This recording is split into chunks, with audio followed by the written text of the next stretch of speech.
Assalamualaikum, salam sejahtera, selamat malam. Ketua Lai Pei Ta Cha Hao. Waalaikum. Pimpinan Pakatan Rakyat, hadirin hadirat yang saya hormati sekalian. Congratulations to the people of Petaling Jaya for your big crowd tonight.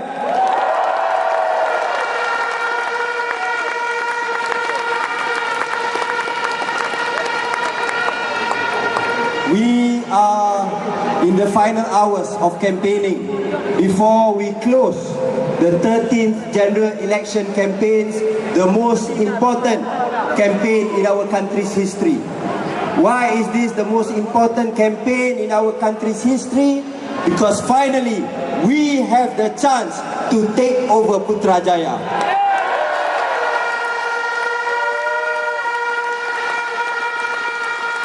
Yesterday, the Merdeka Center for Opinion Research, a very well-respected polling agency, came out with the result that 42% of Malaysians wanted to give Pakatan Rakyat a chance to run the government.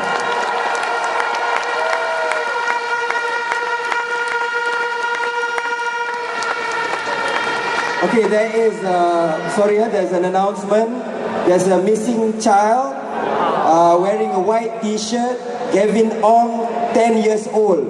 Please go to gate 2. Gavin Ong, 10 years old, wearing a white shirt. Please go to gate 2.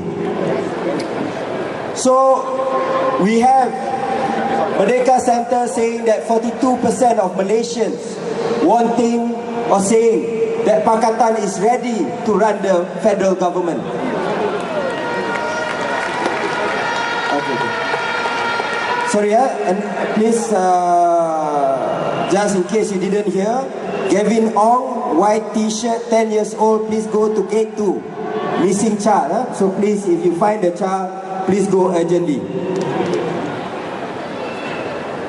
Only while 42% say that Pakatan should be given a chance, 41% say that Barisan should be given a chance. So we have overtaken them. In the calculation of Merdeka Center, as of yesterday, they predict that 89 seats will go to Pakatan, 85 seats will go to Barisan, while the balance, 46 seats, is too close to call. So, what does the Merdeka Center say? That this election is too close to call. But from our estimation, our polling, our own sources, we believe that this election, Pakatan Rakyat, PAS, Keadilan and DAP, we are already in the lead, ladies and gentlemen.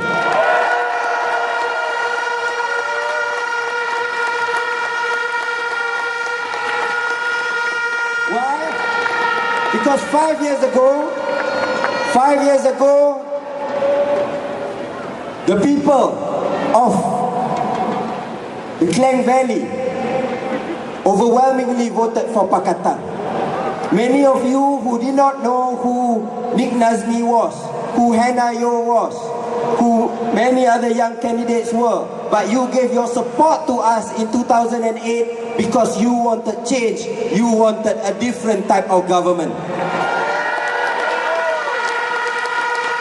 There was no Pakatan Rakyat, there was no common policy, but out of sheer disgust and anger at Barisan Nasional, you voted for change.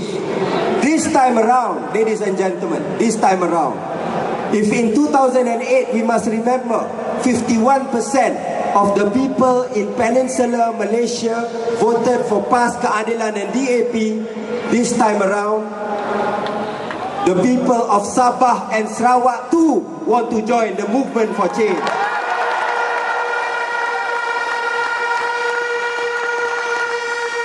The people of Sabah and Sarawak feel that enough is enough. They feel insulted at being called the fixed deposit for UMNO Barisan Nasional. Mereka merasa terhina kerana dipanggil sebagai deposit tetap bagi Najib Tun Razak dan Rosmah Mansur.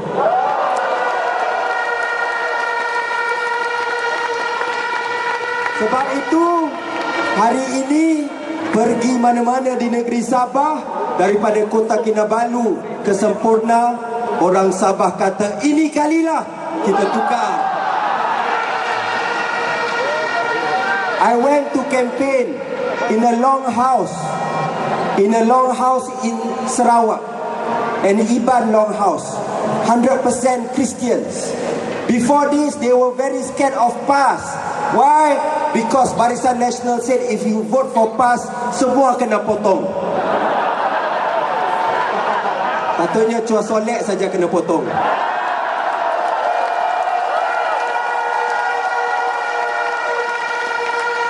But this time around, ladies and gentlemen, when I go to a long house in Sarawak, in the interior, they have PKR flags, they have PAS flags, they have DAP flags. They even have a picture of Tok Guru Ning Aziz.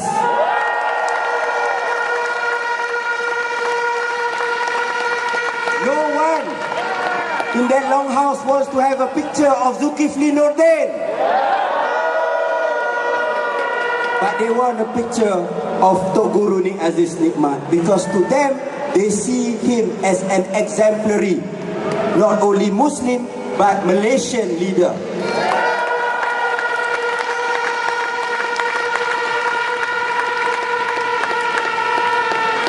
That is why this time around, UMNO Barisan Nasional is running scared. What we have to be wary of, ladies and gentlemen, is that they are going to use all sorts of tricks to make sure that the people's movement will be defeated tomorrow. That is why you have the weirdest indelible ink in the world. It has to be shaken but not stirred in order for it to be deliberate.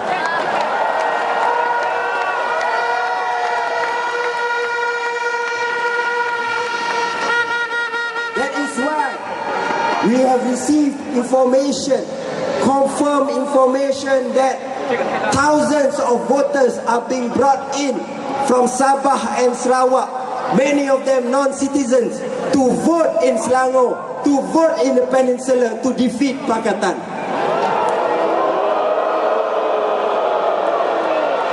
And this is not denied.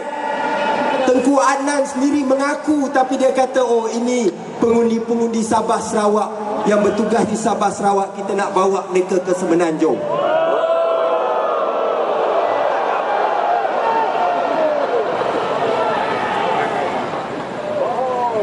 Ladies and gentlemen, we have to save our country now. There is so much corruption.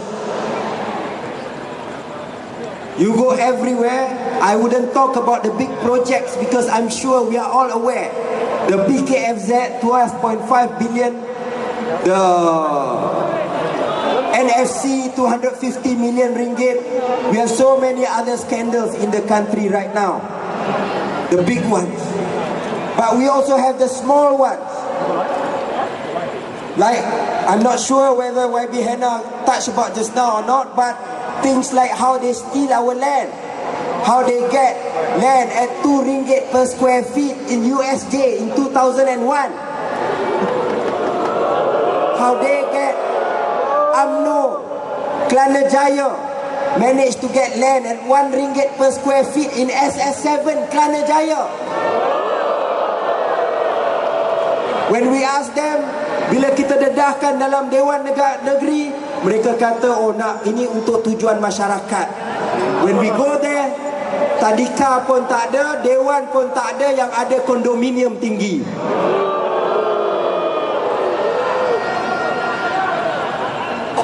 Dalam lembu, yang ni kondominium ni tak ada lembu.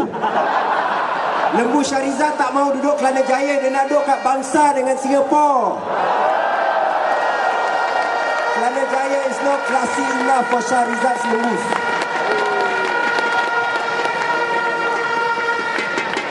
But that is the corruption. What about our children, ladies and gentlemen? Today, many of our children, they go to university. Those who are not from the richer families, they end up paying for PTPTN. Why? Because Mahathir last time encouraged private colleges. He did not invest in public education while we pay taxes. Our kids now have to go to private universities, not even private universities, even private schools. Betul atau tidak? But why should that be the case when we are paying taxes? Our government schools, sekolah-sekolah kerajaan kita, it should be good enough for every single Malaysian.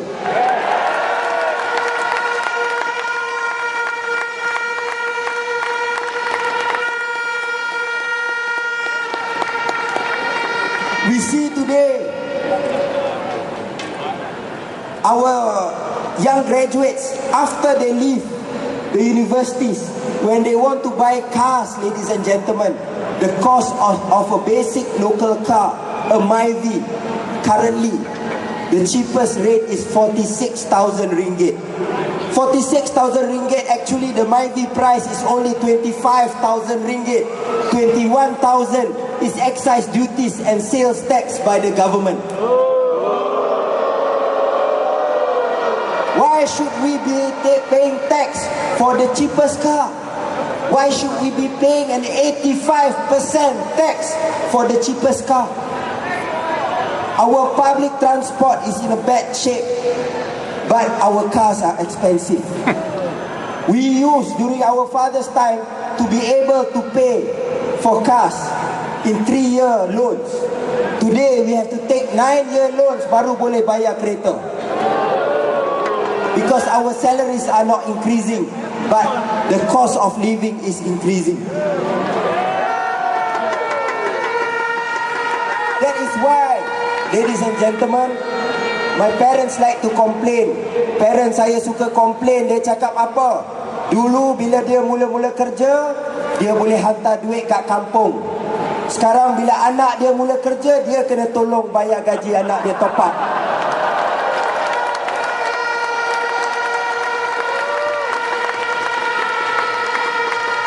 We used to be one of the top economies in the region. Korea, Singapore, Taiwan were at par with us. That was that was about 20-30 years ago. But currently, Singapore is 5 times ahead of us. Korea is twice ahead of us. Taiwan is 3 times ahead of us in the economy.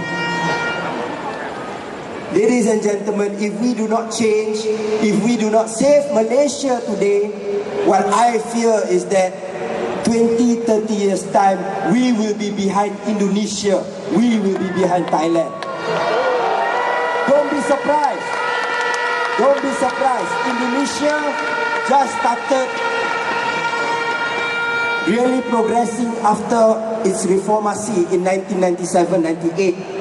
It has progressed very fast. Now we are struggling even to get Indonesian workers. We have to give them ICs to get them to come to Malaysia. Why? Their salaries are picking up. We do not want our children 20-30 years time to be the BB in Indonesia. I'm not making a joke. You look at Philippines, you look at Burma. They used to be one of the leading economies of the region. But why? Because they did not open up, because of wrong economic management, because there was no democracy. Today they are left behind. So ladies and gentlemen, this election is very important. Tomorrow, if it is on a fair and free elections, we have already won.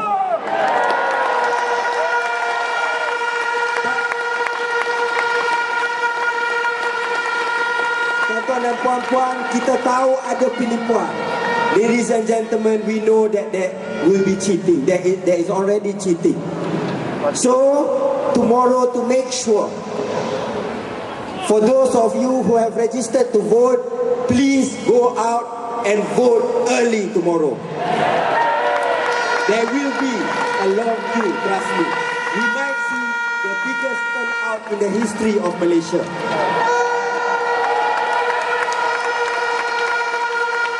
There are also those in the condominium that I live, the neighbor that lives in front of my house.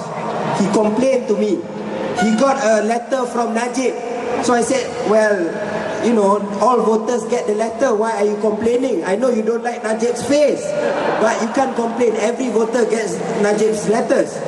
But then my neighbor said, no, but I'm not registered to vote.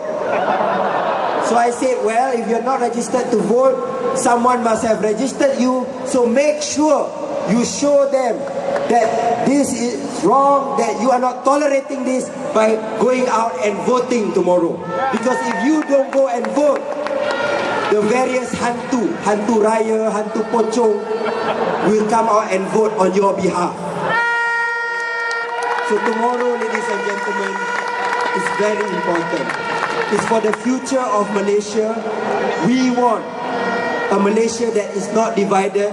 We want a Malaysia that can come together. We should reject the racial politics of UMNO, Barisan Nasional for once and for all.